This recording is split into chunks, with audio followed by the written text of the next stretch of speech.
Most people assume that even if one companies get ahead, competition eventually pulls everything back toward balance. But in complex systems, the opposite often happens.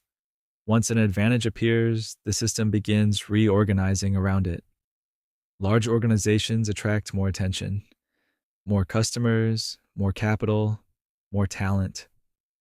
Success makes them easier to find, easier to fund, and easier to trust.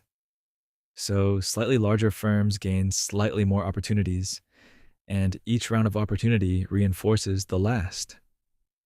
This is how small edges begin dominating systems, not because the system stops competing, but because the system itself amplifies success.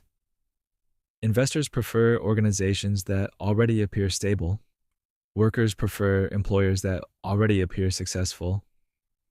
Partners prefer institutions that already appear reliable.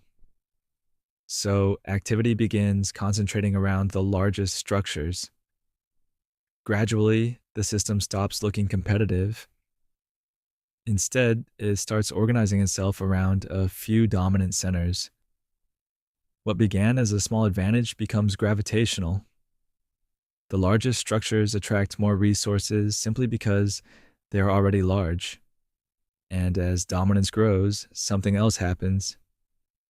Maintaining those massive structures becomes increasingly complex. More coordination is required, more infrastructure, more maintenance. The common belief is that competition constantly reshuffles outcomes. But in reality, once advantage begins compounding, systems often reorganize around the largest structures. Small edges don't just grow, they begin dominating entire systems.